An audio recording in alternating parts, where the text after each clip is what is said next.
खोए हुए देश की कहानी। कई साल पहले एक छोटे से गांव में एक छोटी सी श्वेता नाम की लड़की रहती थी।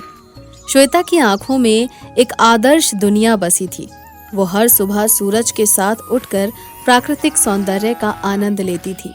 बागीचे के फूलों और उसमें उड़ने वाली तितलियों को देखने में उसे बड़ी खुशी मिलती थी।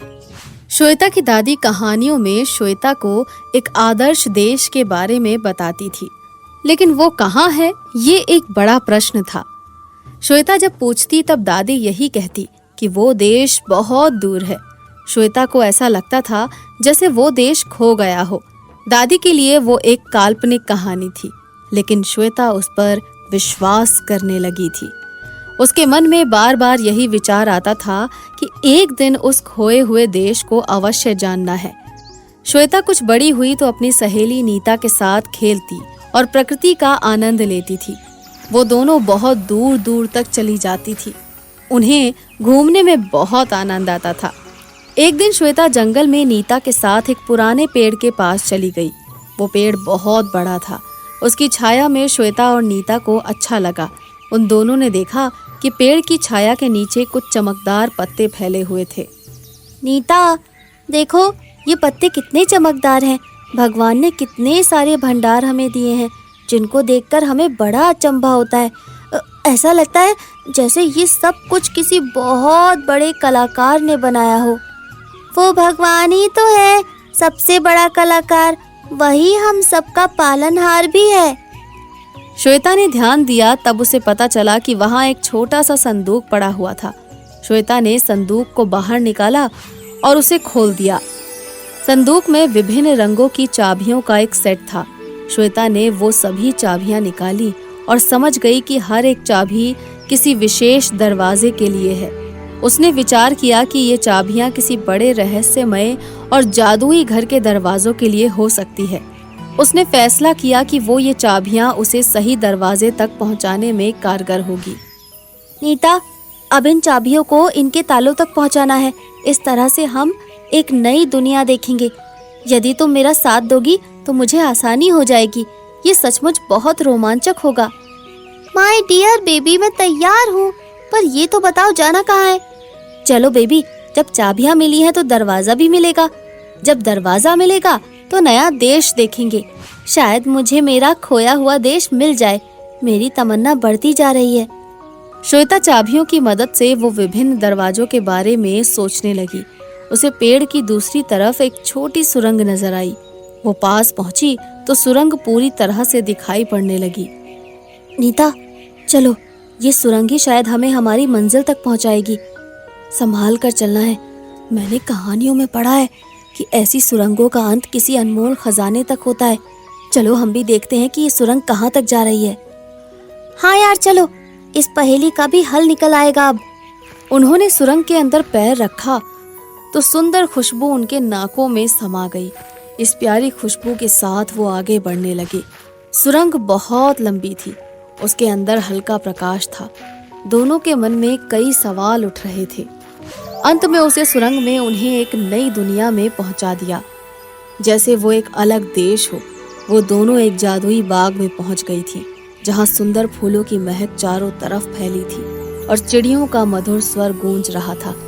प्यारी प्यारी रंग बिरंगी तितलियां उड़ रही थी। नीता, ये तो बड़ी प्यारी दुनिया है। सब कुछ कितना सुहाना लग रहा है ना। वो देखो, एक दरवाजा दिखाई पड़ रहा है। ताला बंद है और शायद चाबी हमारे पास है। श्वेता ने एक चाबी का उपयोग करके सूरज के साथ सवेरा करते हुए उस दरवाजे को खोल दिया। ये नया देश का नया सवेरा था। वो दोनों अगले ही पल एक शानदार सुंदर हॉल में पहुंच चुकी थी। ऐसा लग रहा था जैसे कोई राजमहल हो। वैसा हॉल उन दोनों ने कभी नहीं देखा था। सारी चीजें बड़ी करीने से रखी हुई थी। उनके बैठने के लिए शानदार कुर्सियां थी, जैसे कोई सिंहासन हो। दीवारों पर सुंदर पेंटिंग लगी हुई थी। अद्भुत नजारा था वहाँ का। वहाँ पंखे नहीं थे, लेकिन हवा शानदार लग रही थी। वो दोनों आगे बढ़ गईं। तब दूसरा दरवाजा आया। श्वेता ने उस दरवाजे को भी खोल दिया और एक आकर्षक स्थल तक पहुंच गई, जहाँ संगीत के बहुत से वाद्य यंत्र रखे हुए थे। ऐसा लग रहा था जैसे वो अभी बजने लगेंगे। श्वेता ने तबले को हाथ लगाया तो वो बजने लगा, जैसे उसे कोई बजा रहा हो। नीता ने ढोल को हाथ लगाया तो वो भी बजने लगा। ये तो सब कुछ जादुई था। उन वाद्य यंत्रों को बजाने वाला कोई दिख ही नहीं रहा था, लेकिन वो बज रहे थे। कहीं कोई भूत प्रेत का चक्कर तो नहीं है, हमें नुकसान भी पहुंच सकता है। इतने में आवाज आई, हमारे देश में भूत प्रेतों का क्या काम है? आप लोग डरिए नहीं, आप हमारे मेहमान हैं। हम तहे दिल से आपका स्वागत करते हैं। आप कौन है? हमें दिखाई नहीं पड़ रहे हैं।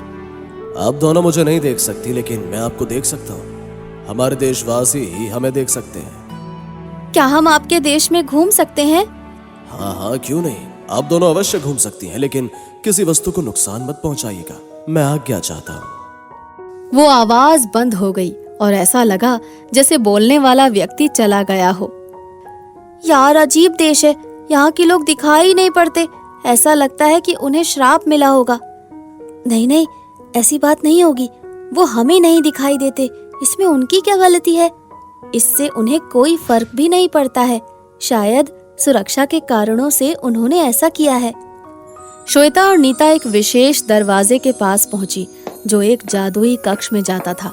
वहां खेल के बहुत सारे सामान रखे हुए थे। ऐसा लगता था वहां के लोग संगीत और खेल के बहुत शौकीन थे। उन दोनों ने किसी के आने की आहट सुनी तो छुप गई। ऐसा लगा वहां कोई आ गया है, लेकिन श्वेता और नीता उसे भी देख नहीं पा रही थी। उन्होंने देखा कि खेल के कुछ सामान अपनी जगह से उठने लगे, जैसे उन्हें कोई उठा रहा हो। ये क्रम कुछ देर तक चलता रहा। उसके बाद कदमों की आवाज बाहर की तरफ जाने लगी, जैसे कोई बाहर जा रहा हो। श्वेता और नीता बाहर चली आईं तो उन्हें एक बड़ा मैदान दिखाई पड़ा।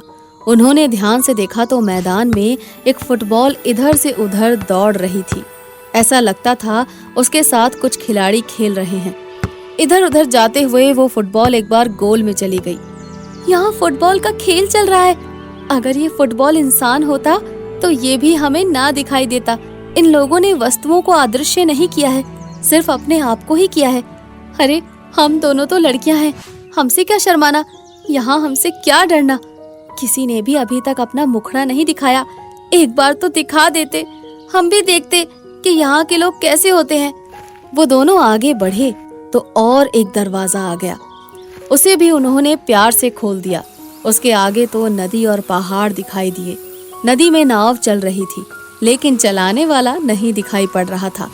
एक मछली पानी में उछल रही थी तो नीता श्वेता मुस्कुराने लगे। शुक्र है मछली को तो देखा, जीव जंतु भी अदृश्य नहीं हुए हैं। इस देश के वासी ही लुका छुपी खेल रहे हैं। खेलने दो, कोई बात नहीं। अरे यार, मुझे तो भूख लग रही है, हमें यहाँ से लौटना चाहिए। इतने में एक आवाज आई, अरे आप लोग ऐसे कैसे लौट जाएंगे? हम आपको भूखे पेट नहीं भेज सकते। आप हमारे मेहमान हैं। चलिए आगे मेहमान खाने में आपके लिए भोजन का भी प्रबंध है। आपके मनपसंद की सारी मिठाइयाँ, पकवान और व्यंजन मिलेंगे। आइए। चलो भाई, ये तो अच्छा हुआ, आपके यहाँ हमारे लिए भोजन का भी प्रबंध है। एक बड़े से कक्ष में श्वेता और नीता पहुंच गईं।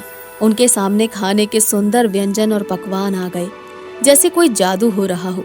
खाने की खुशबू भी बहुत प्यारी लग रही थी। दोनों ने बड़े प्यार से खाना खाया। आसपास लोग थे और उनकी जरूरत को पूरा कर भी रहे थे। वाह, बड़ा मजेदार खाना है।